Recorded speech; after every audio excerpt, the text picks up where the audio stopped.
नमस्कार। फिर से हाजिर हूँ एक नई कहानी के साथ में। मैं हूँ राज।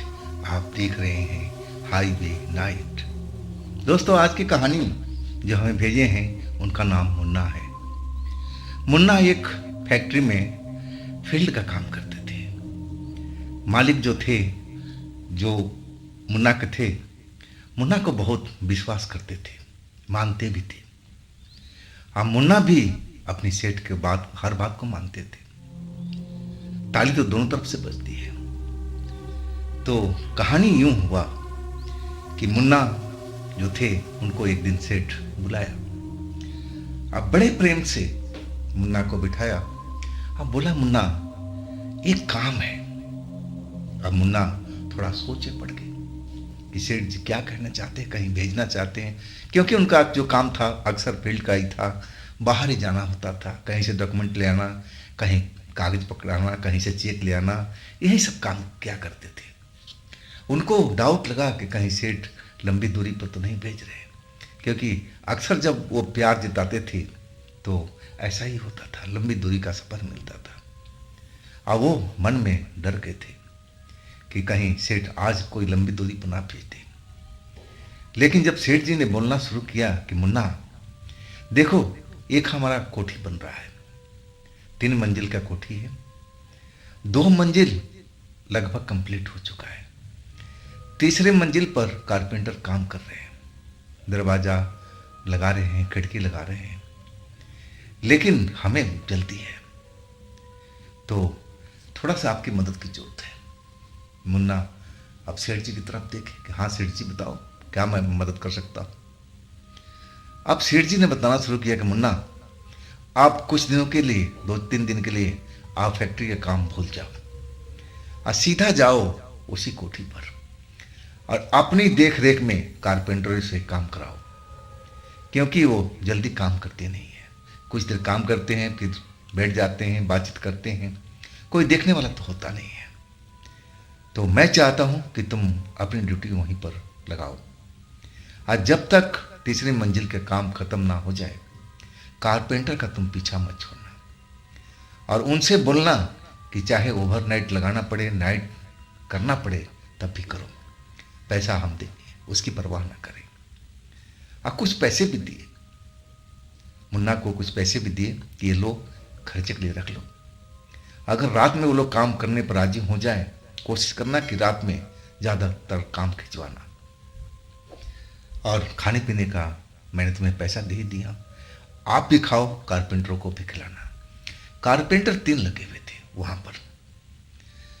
अब मुन्ना जी समझ गए थे कि हमें अब साहब के कोठी पे जाना पड़ेगा। गाजियाबाद की बात है ये, साल 2010 की। इसके बाद मुन्ना जी क्या करते, जो सेठ की कोठी थी, दिन के टाइम वहाँ पहुँच गए। जब जा कर के तीसरी मंजिल पर गए जहाँ कारपेंटर काम कर रहे थे, वाकई में जैसा सेठ जी बता रहे थे ना, वैसे ही ढीले काम कर रहे थे। जब वहाँ पहुँचे तो तीनों लोग बैठ करके और आपस में बात कर रहे थे।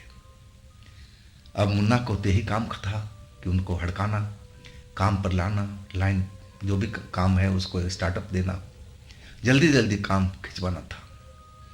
अब मुन्ना अब कारपेंटर को समझाने लगे कि देखो, मैं आप लोगों की वजह से यहाँ पर आया हूँ, मेरी जो ड्यूटी लगी है आप लोगों की वजह से।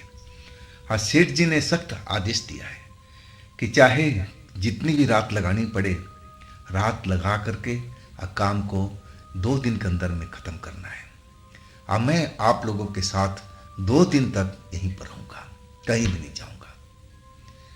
अब कारपेंटर भी समझ गए कि पहले तो हम खुला थे, कोई देखने वाला नहीं था, लेकिन मालिक ने तो अब स्पेशल बंदा भेज दिया इसी काम के लिए। अब बहाना तो चलने से रहा। अब काम जो था खिंचवाने लगे मुन्ना जी। रात के 8 बज गए, कारपेंटर अपने अपने औजार रख दिए, कहने लगे कि बस आज की दिहाड़ी खत्म हो गई, अब जो बाकी काम है कल का देखेंगे। लेकिन मुन्ना जी तो इसी काम के लिए गए हुए थे और उन्होंने बता दिया, देख भाई, सेठ जी का ऑर्डर है, पूरी रात लगानी है, लगाओ, काम खींचना है। अरे अभी तो 8 ही बजे हैं, कम से कम 12-1 बजे तक काम करो। अब मालिक तुम्हें जब पैसा दे रहा है तो काम से क्यों मुंह मोड़ रहे हो। रहा बात खाने पीने की, मैं सारी व्यवस्था करके लाता हूँ, तुम लोग अपना काम जारी रखो। अब जो कारपेंटर थे पहले तो हिचक रहे थे, लेकिन जब खाने पीने का मुन्ना जी ने बोला कि मैं लेके आ रहा हूँ, तब लगा उनको शरीर में कुछ जान आ गई हो, पावर आ गया। उनमें से जो एक अधेड़ उम्र का कारपेंटर था, वो मुन्ना जी को अपने पास बुलाया, अकेले में ले गया। कहने लगा कि देखो, आप जा ही रहे हो खाना लाने के लिए, तो एक काम मेरे लिए कर देना। मुन्ना जी उसकी तरफ देखने लगे कि हाँ बताओ कौन सा काम है। फिर कुछ पैसे दिया, बोला एक दारू का पौवा ला देना, मैं थक चुका हूँ। जब काम खत्म हो जाएगा ना, जब आप हाँ कहोगे कि हाँ आप रुक जाओ, तभी मैं उस पौवा को हाथ लगाऊंगा, इसके बगैर मैं रह नहीं पाता हूँ। वो सारी अपनी मजबूरी अब मुन्ना जी को बता दिया। अब मुन्ना जी कुछ देर तो सोचते रहे, लेकिन जब उसने अपनी मजबूरी बताया कि इसके बगैर मेरी रात कट नहीं पाएगी, मुझे नींद भी नहीं आ पाएगी, मैं इसका आदत लगा चुका हूँ, तो मुन्ना जी मान गए।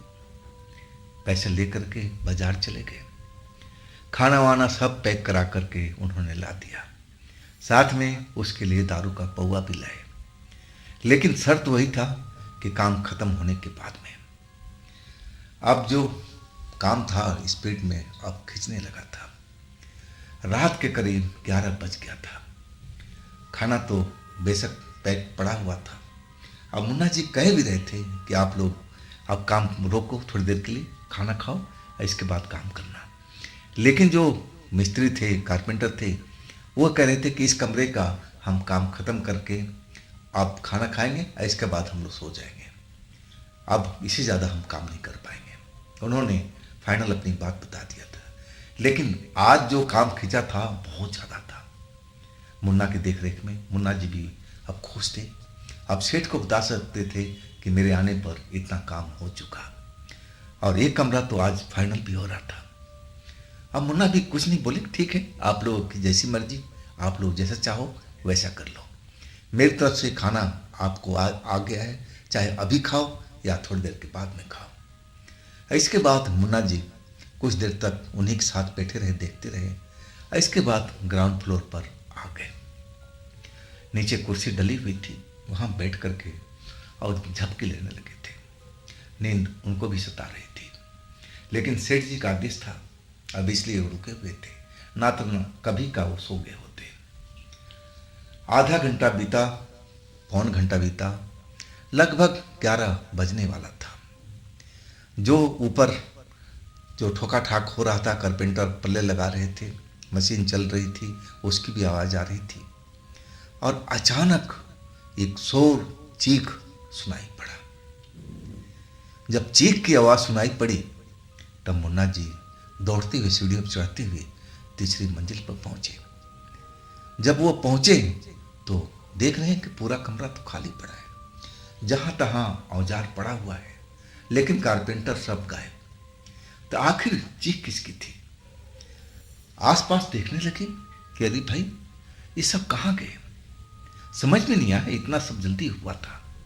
चीख किसकी थी समझ में नहीं आया।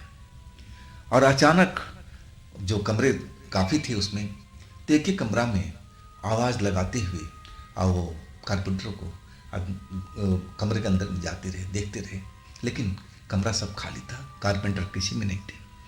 आखिरी वाले कोने में गए जहाँ काम हो चुका था, काम खत्म था, वहाँ पर और खाना और दारू का बोतल, पौवा उन्होंने उसी कमरे में रख दिया था।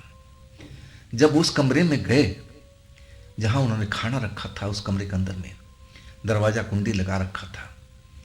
अब कुंडी खोल करके वो अंदर देखे कि खाना कहीं लेके तो नहीं गए, खाना खाए कि नहीं खाए। लेकिन जैसे ही दरवाज़ा खुला तो उनके तो होश उड़ गए थे। वो क्या देख रहे हैं? एक लंबा सा काला सा आदमी जो बिल्कुल गंजा था, आंखें बड़ी बड़ी मोटी मोटी दिखाई दे रही थी, और वो जो खाना रखा हुआ था कारपेंटरों के लिए वो दारू का पौवा था, अब उसको खा पी रहा था। जैसे ही आहट हुई तो मुन्ना जी की तरफ मुड़ा। और जैसे उन्होंने मुन्ना को, वो भूत मुन्ना को देखा तो एकदम ऐसा आवाज निकाला कि मुन्ना जी के पसीने छूट गया। अब जैसे लगा कि मुन्ना जी अपना होश खो गए, एकदम सदमे में आ गए थे। अब जो भूत था सीधा अब मुन्ना को हाथ पकड़ लिया। अब भारी आवाज में ना जाने क्या क्या बोलता रहा। मुन्ना जी को तो लगा कि जैसे कान बहरा हो चुका है, कुछ सुनाई नहीं दे रहा उनको, बस शकल दिखाई दे रही थी उस भूत का जो बेहद डरावना था। अब हाथ पकड़ रखा था, जो खाना पीना रखा हुआ था वो साफ कर चुका था, और जो दारू का बोतल था वो भी पी चुका था।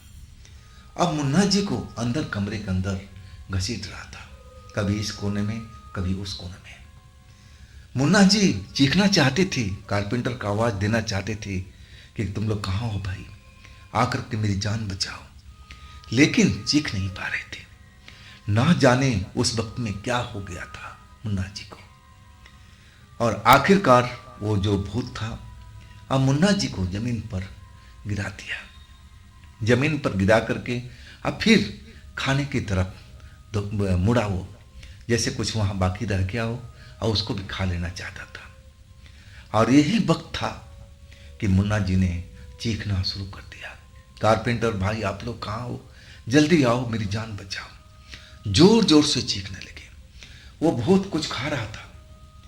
अब मुड़ करके देखा अपनी बड़ी बड़ी आंखों से, कुछ बोला नहीं, जहां पड़े थे बस वहीं गिरे हुए थे। और तब तक जो कारपेंटर थे शायद मुन्ना जी की आवाज सुन लिए थे, और तीनों कारपेंटर हाथ में कोई न कोई औजार लेकर के, डंडा पेचकस ऐसा सामान लेकर के, और वो दरवाजे पर आ गए थे। अब मुन्ना जी को आवाज लगाने लगे, मुन्ना मुन्ना जी कहाँ हो आप, कहाँ हो मुन्ना जी, क्या हुआ आपके साथ में, कहीं वो भूत तो नहीं पकड़ लिया आपको। लेकिन जैसे ही दरवाजे पर आए उनको भी वो भूत नजर आ गया। अब तीनों के तीनों लोग हल्ला करने लगे जोर जोर से। अब मुन्ना जी को आवाज लगाने लगे, मुन्ना जल्दी से उठो, भागो वहां से। अब मुन्ना जी ने वही किया, फटाफट वो दरवाजे पर पहुंच गए। और इसके बाद तीनों कारपेंटर ने उस दरवाजे को एक तरह से कुंडी लगा दिया, और सब के सब बाहर की तरफ आ गए, नीचे उतर गए। सभी लोगों का हालत खराब था, समझ नहीं पा रहे थे। जब नीचे पहुंच गए तब जाके उनको लगा कि अब सब कुछ ठीक ठाक है। वो कुछ देर तक बैठे रहे, आपस में कोई भी बोल नहीं रहा था। आखिरकार मुन्ना जी ही बोले कि भाई ये कौन सा व्यक्ति था। तब एक जो बूढ़ा कारपेंटर था अधेड़ उम्र का, जिसके लिए दारू लाए थे मुन्ना जी, और वो कहने लगा कि वो कोई भूत है भाई, मैं भी गया था खाना लेने के लिए उसी कमरे में, और जब मैंने दरवाजा खोला तो देख लिया कि वो तो खाना खा रहा है, और वो जो पोहा रखा है उसको भी घूंट लगा रहा है। और तब मेरी चीख निकली थी, और इतना मैं डर गया था कि जल्दी से दरवाजा बंद कर दिया। आपने दोनों साथियों को लेकर के छत के ऊपर चला गया डर के मारे। शायद वही चीख सुन करके आप नीचे से ऊपर आए होंगे। हम छत पे कोने में थे, शायद आपकी आवाज़ हम सुन नहीं पाए, और आप हर कमरे में घूमते हुए आखिरकार उस कमरे में पहुंच गए जहां भूत खाना खा रहा था, दारू पी रहा था, इसलिए आप फंस गए। अब सही मायने में रात गुजारनी वहां पर मुश्किल हो गई थी। कारपेंटर कह रहे थे कि अब हमें यहाँ काम नहीं करना है। अब मुन्ना जी तो खुद डरे हुए थे। वो भला क्यों बोले कि भाई तुम लोग काम करो, अब सब कुछ उनकी आंखों के सामने से घटा था। उनकी जान तो बड़ी मुश्किल से बची थी। अगर वो कारपेंटर नहीं आते तो शायद मुन्ना जी उस कमरे से जिंदा बाहर नहीं निकल पाते। लेकिन जहाँ कोठी थी अब वहाँ से कोई साधन मिलना मुश्किल था। इसलिए उन्होंने पूरी रात जागते हुए चारों लोग इकट्ठे बैठ कर के भगवान का नाम लेते रहे और किसी तरह से पूरी रात गुजार लिया था। लेकिन बीच बीच में उसी फ्लोर से जैसे किसी की आवाज़ आती थी, चिल्लाने की आवाज़, जैसे कोई भारी आवाज़ में चिल्ला रहा हो। और जब आवाज़ आती, चारों के चारों लोग डर जाते थे। सुबह जब हुई तब उनके शरीर में जान आई। और इसके बाद कारपेंटर सीधा ऊपर गए जहाँ उन्होंने औजार छोड़ा था अपने अपने औजार उन्होंने समेटे और सीधा नीचे आ गए और कहने लगे मुन्ना से कि भाई अपना ये ताला चाबी लो, सेठ जी ने हमें दिया था, अब आप बंद करो। अब क्या करना है हम लोग नहीं जानते, लेकिन हम यहाँ पर अब काम नहीं करेंगे। और वही हाल तो मुन्ना जी का था। उन्होंने ताला बंद किया, चाबी जेब के हवाले किया और सीधा सेठ के घर पहुंचे। सारा हालात उन्होंने बता दिया। सेठ भी सुन करके अब मुन्ना जी की कहानी वो खुद डर गया था। अब कहने लगा कि मुन्ना जी से अब क्या बोले। कहने लगा कि मुन्ना जी ठीक है, अब आप मत जाना वहाँ पर, मैं इसका कुछ ना कुछ इंतजाम करता हूँ, इसका बाद देखते हैं। अब वहाँ पर जाने की जरूरत नहीं है, जो आपका काम है फैक्ट्री वाला अब वही जाके करो। हाँ, अगर आपको कोई चोट वोट लगी हो तो मैं आपका इलाज करवा दूँ। लेकिन मुन्ना जी बोला कि ऐसा कोई चोट नहीं लगा है, मैं तो बहुत मुश्किल से बच गया। अगर वो कारपेंटर अगर नहीं आते तो मैं उस कमरे से जिंदा बाहर नहीं निकल सकता था। इसके बाद मुन्ना जी कभी भी उस कोठी में मुड़कर नहीं गए थे। हालांकि उस फैक्ट्री में उन्होंने 1.5 साल तक और काम किया था, लेकिन कभी भी सेठ उनको ये नहीं बोला कि मुन्ना जी कभी कोठी में चले जाओ, काम देख लो, या कुछ भी हुआ है वो जाकर देख लो। ऐसा उन्होंने कुछ भी नहीं बोला था। अगर सेठ बोलता भी तो मुन्ना जी बिल्कुल अपने मन में सोच रखा था कि चाहे मुझे नौकरी छोड़ना पड़े, लेकिन उस कोठी में तो बिल्कुल नहीं जाऊंगा, चाहे दिन का ही टाइम हो तब भी। और उन्होंने ऐसा ही किया था। 1.5 साल के बाद अब वो कहीं और लग चुके थे दूसरे काम पर। तो दोस्तों, ये थी मुन्ना जी की अपनी आप बीती। अगर आपके पास भी ऐसी कोई घटना है जो आप मुझे बताना चाहते हैं तो आप मुझे इंस्टाग्राम पर या मेरे व्हाट्सएप नंबर पर अपनी कहानी, अपनी घटना को शेयर कर सकते हैं। दोस्तों, ये भी चैनल आप ही का है, तो इसको भी अपना प्यार दीजिए ना, लाइक कीजिए, सब्सक्राइब कीजिए, शेयर कीजिए। और फिर हम मिलते हैं अगले रोज़ एक नई घटना, एक नई कहानी में। आप लोग अपना ख्याल रखिएगा। नमस्कार।